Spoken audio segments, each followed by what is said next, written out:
Oh, hello. Hi. Thanks for joining me. Another little hobby of mine, I enjoy finding and restoring vintage air rifles. I bloody love it. I used to have a load a few years back, but as you do, you sell them on, don't you? Now, I've just had a brilliant stroke of luck. A skip find, to be honest.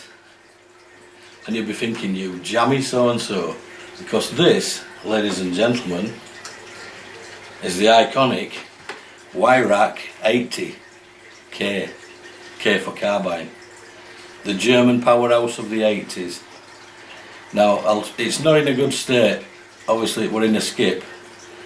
So, it's got quite a bit of surface rust along the chamber and the barrel.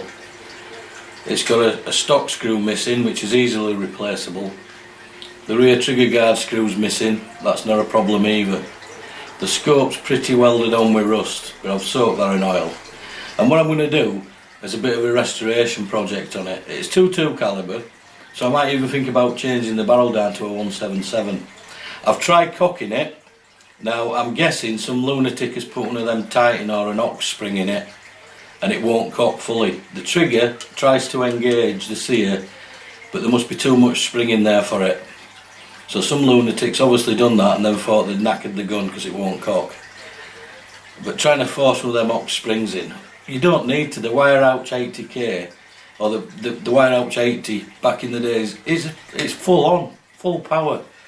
A German manufactured airgun from the 80s, and this were banging out 12 foot-pound, probably even more. They needed chronographing just to make sure. But yeah, trying to put an ox spring in one of these, bad idea. So obviously it's ended up in a skip.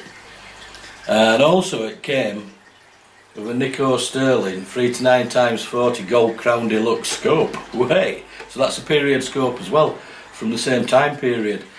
And it's missing though the windage and elevation turret caps, which is not a problem. So we'll have a look in detail and I'll show you what's needed to be done to it and what parts I need to get in from maybe chambers or somewhere like that.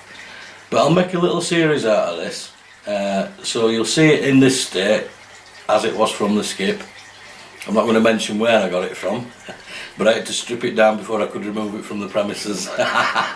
You know I'm talking to. Brilliant. So we'll do that. We'll do the full process from start to finish. So we'll have a closer look then. Bear with me.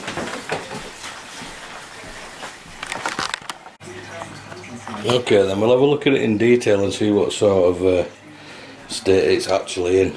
It looks okay, doesn't it, from a distance? There's quite a bit of rust on it. So if we start at the muzzle, the front end. Now, obviously the foresight's missing. Which, do I get one? Do I not? I don't know. Depends how much I'm going to be into it. And you can see the rust there, it's quite badly pitted.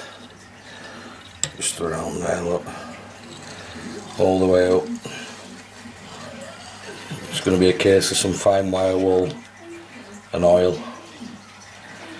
The breech block, obviously, the rear sights, rear open sights are missing as well, the iron sights. I don't know if you can make that out. It says HW80K, calibre 2.2. On the other side it says made in Germany. Now, along with most of the wire racks, or I think every wire rack in the UK, were probably imported by Hull Cartridge. They were the main importers. So we've got one front stock screw, the other one is missing. That's the kind of damage I've got on the woodwork. It's not too bad, it's mainly surface, so that'll be a light sanding maybe. See how we go. Then all along the chamber here, surface rust. And just the odd nick and scuff and scratch on the woodwork. Along to the butt. Lovely checkering on there, look. Look at that. Beautiful. And the typical Virac butt pad.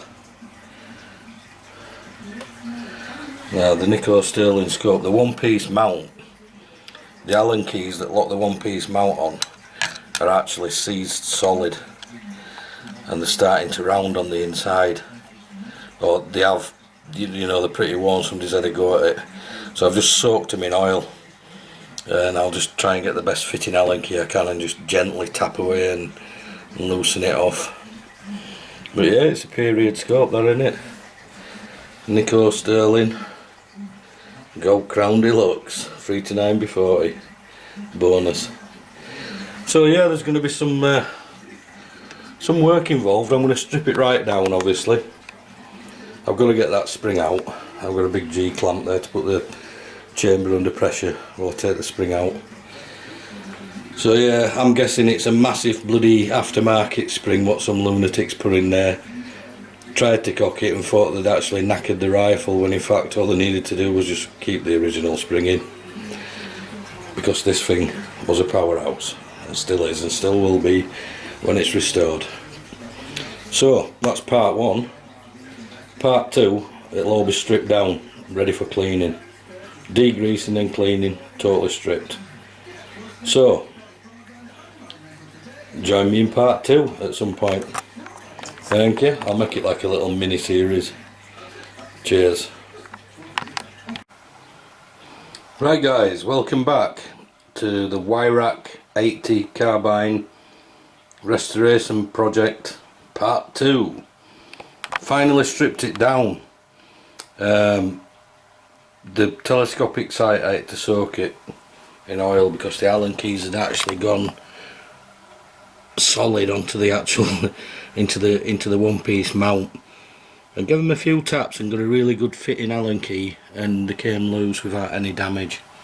So all that's required for that scope is just the turrets, the turret covers. As I guessed, the spring in there are humongous. I had to use like a G clamp, put it under pressure, and really take my time unwinding the last piece of it, the cylinder end block, to keep it under pressure, because that would have broke my bleeding wrist. How they got that in, I don't know. I think it would have cocked, because when I got to the trigger unit there was something inside it that didn't look right. It looked like a piece, and then it was covered in old manky grease and that. I got a cocktail stick in there, and there were an old nut stuck inside it. So actually now the sear will engage the trigger. There you go. So that would have worked earlier, but I wouldn't have kept that spring in anyway. It would have been way over the top. I mean, with your standard wire rack spring, you're talking 12 foot-pounds, 11.5, 12 foot-pounds. With one of them ox springs and you're way over the legal limit. So that thing's gonna go. It's even got a bit of a wobble on it. Now, everything looks fine, apart from the spring. I'm going to change, obviously. The trigger looks great. The spring guide's fine, and the top back washer, brilliant. Yeah, no problems with that. The piston's fine. It's greasy, like I've got to degrease everything, but there's no obvious cracks or chips or anything in it. It's got the obvious bit of wear on it, but not much. That's fine. That's you know, why shall I extra? I'll have a look at the cost though, and if I, you know, depending on price, I might change it. But to be honest, there's no damage. It's fine. There were no extra washers or out shoved inside the pistons. That's good. A good tip when you strip anything down: keep all the groups of screws together. Like in this one, I've got the screws for the fore end and the trigger guard. I am missing one, the rear trigger guard screw, which I'm going to have to send off for. And then I've got my barrel screws in here, and the shims and the washers and everything else, and then the locking pins for the trigger unit, and the safety pin, the safety pin at the back there. So keep it all together and then you don't lose it. I've learnt my lessons in the past from doing that. Keep everything neat and tidy and in its place. And then we've got the stock out. The stock's brilliant. There's no cracks in it or anything, but as you would expect from wire rack, it's a nice piece of timber. Just got the odd bit to work at. But you know, to be honest, this is going to be a really good project. Things are rolling all over the shop here. But yeah, so now comes the hard work, the TLC bit. plenty of rags, some old t-shirts, white spirit degreaser, and just completely degrease everything, clean everything up, and then we can have a better look at bits and pieces and see what we need to replace. But I'm definitely going to have to do a spring, a front stock screw and a rear trigger guard screw, and see if I can get hold of some turret caps for a 390-40 Nico Sterling. It's not a big issue that, to be honest, but it makes it look nicer, doesn't it, when you finish it all off completely. So now for the hard work. I love a project, especially when it's something like this. You know, when I was a kid back at 80s, get it airgun, well it's 70s to be honest. Well, what did we have? The HW35 and then the Export, and it were all about power, wasn't it? And then the 80k came out, didn't it? Or the 80 came out.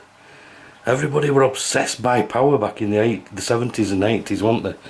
And now we've realised that it's more about accuracy. You do need a little bit of power, but you don't have to rinse every little piece of power you can get out of it. That affects accuracy, as we all know now. But we're an iconic German piece of engineering for me to play with. Awesome. So I'll bring you back when I feel the time's right. Little bits and pieces if I see something important. But stick with it. This will be a good little a little project, and I'll be on the lookout for other air rifles as well to do projects on. If you've got one in the cupboard stuck away doing note, you don't use it, I'll have it. Right guys, thanks for sticking with me. Get ready for part 3. Cheers, bye.